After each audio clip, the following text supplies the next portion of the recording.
Yo, what's going on, people? What's going on? This is your boy, Coach RJ. And I'm Jazz Marie, and this is with Jazz and RJ. And Yes. we are built for this.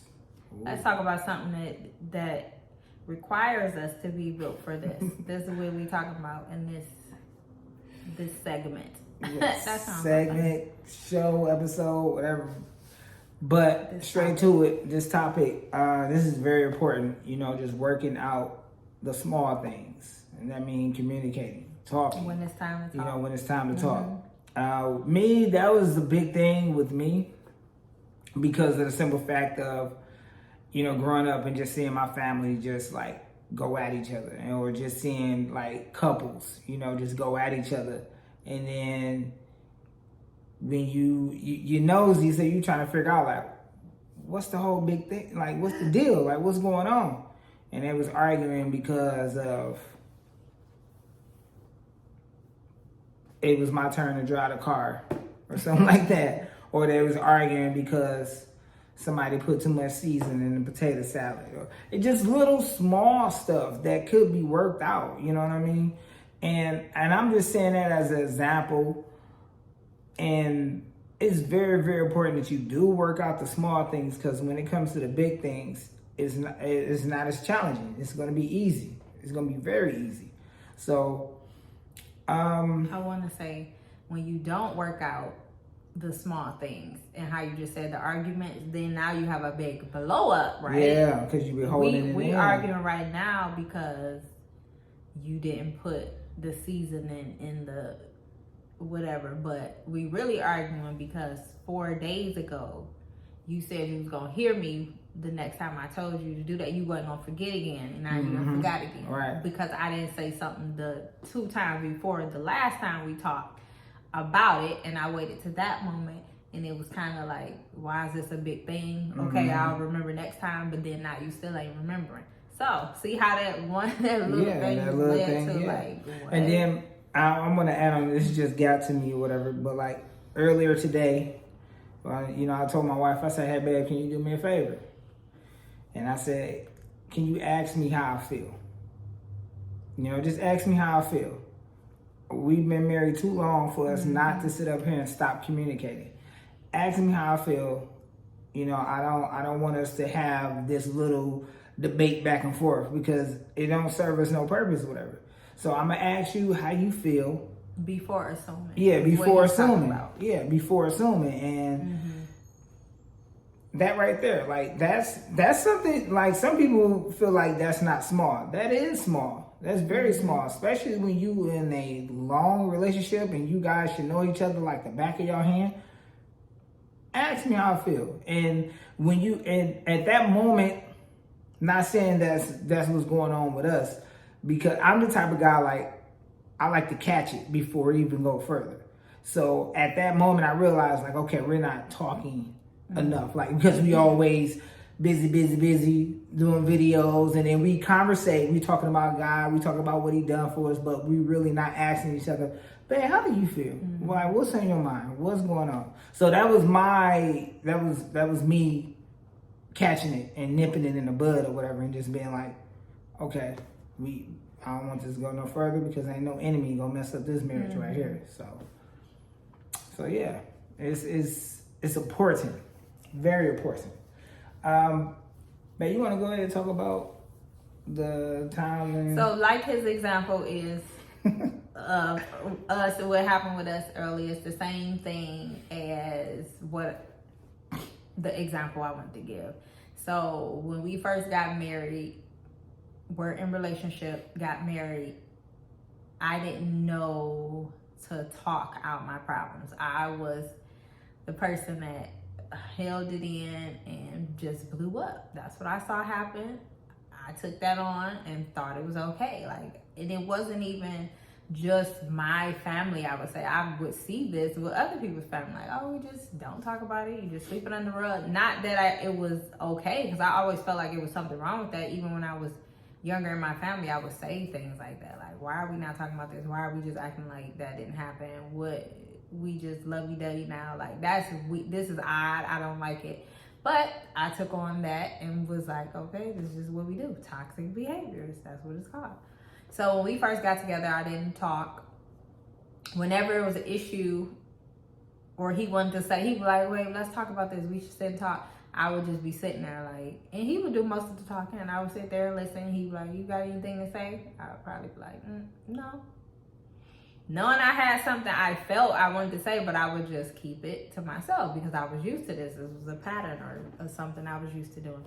So he used to make, when he could tell it was something wrong with me, he used to try to make me talk or be like, babe, we need to talk about this. I want to talk about this. We don't need to go to bed like this. And I was just refusing because I didn't know how. I didn't know how to talk at that point where I wasn't going to blow up because that was what I was used to doing. I held it in like a volcano and erupted or however that is. You hold this when you should have said something or just expressed it. You don't have to say it in a nasty, mean way, but I didn't know how to not say it in a nasty, mean way because by the time I talk, I blow up, I'm loud, I'm angry, and so I knew it communicating in that way. But he used to be like, we need to talk about this, and we'll be calm, extending so much grace. And I just used to be like, no. And I remember, that's me in my head. I would just sit there quiet with him. Like, I'm not going to do that. I did that as a kid. I remember going in the closet one day and I was crying. And I remember saying like, God, like, why do he keep trying to make me talk? Why do he want me to talk? I don't want to talk. And I remember hearing like, why not though? So, well, why not? And I just sat in that like, why don't I want to talk? What is it? But then I realized it's because I don't know how to communicate. I don't know how to, at this point, because where we at, by the time he's coming and we sitting down having a talk, I don't know how to communicate where it's not going to come off the wrong way, where I'm not going to be loud and angry. I don't know how to communicate where I might say something that hurts. So I never... With all that being said, I would just be quiet. Because I'm not, why would I say something that would hurt him like that? Like, it ain't that deep. We not about to break up. We not, So I used to be saying some stuff that would be like, for me, I knew, and I haven't been in many relationships, but I used to go off and say some things where I'm like, we can't come back from this. And I would have to end the relationship at that point because it's like, this is not okay. I know what I said was horrible, unnecessary, mean, all of that, and you said some stuff too. We can't come back from this. But anyway, my husband extended grace and he just was patient and he was patient and he was patient, and eventually I started talking little by little, and it helped. It wasn't like a just overnight thing where I was like, okay, let me talk and tell you everything, or in the moment, let me tell you what's bothering me right now, because it would still be when I would get in the moment, I would get quiet. But then he could see that and be like, okay, babe, what's bothering you? So then eventually I was able to say, well, this.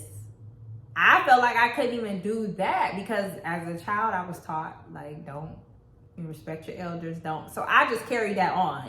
At this point, he's not my elder or nothing, but it was just embedded in me to hold it in. Like, that's what the point I'm making.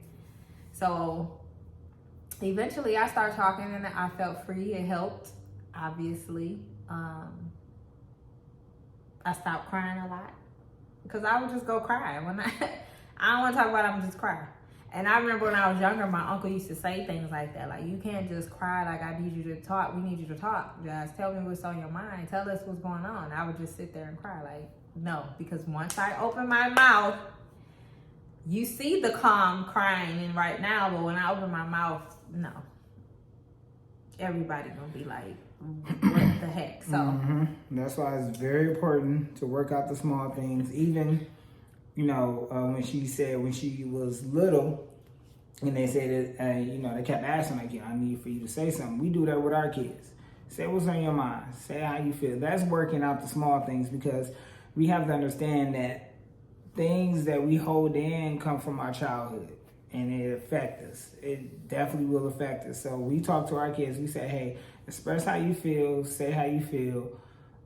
Just be calm about it. We know we feel it. But just try to be calm about it. If you gotta cry, go ahead, cry it out. It's okay. There's no judgment here. And it's like, but really, we want to hear what you have to Yeah. say. It's not like, am I being tricked? Should Right. I say? Because I remember times like that where you would start speaking, it's like, no, because, or like, shut up, and you get shut down. It's like, okay, but I was told to speak. Should I speak? Should I not? Like all of that. So Right. all of that showed up in my marriage, and it was so embarrassing at first to where it made me keep doing it. Like I wanted to not do that anymore, but I was so embarrassed and ashamed because it's like, why can't I talk? Why can't I express how I feel? Like, just say it. And I remember I would have times where I would be like, just say it, and nothing would come out. So that led to, did we talk about that in the video about when I apologized to you? I think we talked about that, but that's what it led to that eventually. But I just felt so like, what the, but that was just, man, y'all, this stuff is deep, it's spiritual, and it's deeply rooted in the spirit. Spiritual.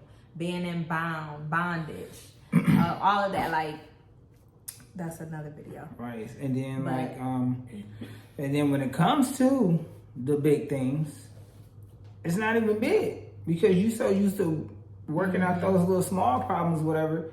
It's not even big. And I remember when I was a kid growing up, my granny used to always say, always do the small stuff first. And then when you get to the big stuff, that big stuff is not even big, or it's not even there no more because you did the small stuff. Because I do big stuff, and then when you get to small, it's a piece of cake. Like, get it out. But that's when we talking about working on something. Maybe Tomato.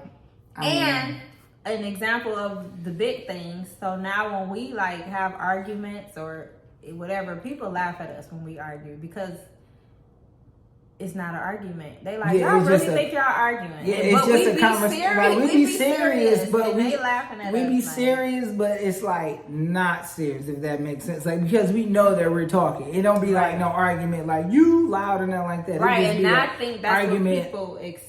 Yeah. And that's why they think it's so funny. Right. It's like, y'all not cussing each other out. Right. Y'all not, we don't cuss. We don't do that. I be joking. I say a movie punchline or whatever, and then she'll hear it, she'll laugh, and then she'll say something back, and then she'll hit me with a punchline, and I'll be like, ah. And that's too how we kind of test or kind of can see where we are. Like if we're having an argument or a blow up, which like I said is never a toxic blow up. We're never cussing at each other. We're never like low blowing. We never saying stuff we can't come back from. And I think that's why. No, we did not. It ain't not. Okay, so the way that I used to be, no. I hear what you're saying, but the way I know I used to be, that's what I'm saying no. Oh, okay. No. Because when I tell you, child, no. Okay, anyway, we ain't got to get into that. But when we argue and we call it an argument, people laugh because they like, y'all not arguing. But you expect in arguments for it to be this toxic blow up, right. Telling business, dirty. We don't do that because that's not okay. Nah. We don't go to bed without talking about things either. And if we do say we do need time, okay, but it's not going to go past a few days because what? But that's us. That's how we learn to communicate healthy in our relationship or marriage. But I was gonna go ahead. You was gonna say, I was gonna say it real quick. Like we test each other by being funny or whatever to see where our so if you say a joke, and if I'm not, depending on my reaction, if I go along with it or laugh or he'll know. Okay, let's draw back a little bit, right? Because he a little more serious right now, or she a little more serious. Yeah, and then that's when I draw back. Yeah, I noticed that. And then at the end of it, or whatever, I just come give her a hug, kiss. No, get away from me. You better wash these dishes. Like I was gonna do that anyway. And then, but that's how we work it out. That's how we work it out. We don't want to go to bed mad. You don't want the sun to go down on your anger. Mm-hmm. You don't want the sun to rise on your anger. If it go down on it, you don't want it to rise on it. So that. Ooh, child. I almost took us out. Woo! So that is something that we learned or did early on. But I just thank God for using my husband, or for my husband being a vessel for him to work on me with healing, because not only did that help our relationship, but it helped me heal it helped my healing process from my childhood traumas or things that how I saw it from my perspective and what it was doing and affecting me in my adulthood. So I just thank God for that. I thank God for you for being the vessel. I always say that. That's one thing that marriage and relationship is about. I feel like you get that person, hold that mirror up and be like, hey, this is you. Yeah. This you. You know this you. This you. Hey, you see what you're doing? This is you. And you either are aware to see it or you can ignore it and say that everybody else, it's everybody else. So that's a part of our healing. That's why God handpicks, he anoints who that person is, because he know the person that can tolerate, that can handle all that, who can, but at the same time, because we could be a total mess. I felt like I was a total mess, but I didn't use that and say, well, I'm a mess because of this in my childhood, so he knows that's how I am, so he just gonna have to deal with it. No, I saw my husband was like, I don't want to treat him like that. He don't deserve that. He didn't do that thing. That wasn't him. Like, I was able to see in that way. So thank you, Lord. God know what he be doing, y'all. Mm-hmm. He is amazing. He know what he be doing. Okay. Mm-hmm. But with that being said, it's very important to work out the little things, because when it comes to the big things, it either be there or it's easy to work out. So again, folks, we thank you guys for watching. We hope you find this inspiring, informational, and put a thumbs up if you like it. Thumbs up if you like it. And until next time. Till next time. We'll see you guys later. Y'all stay blessed. Love you guys. Bye. Peace.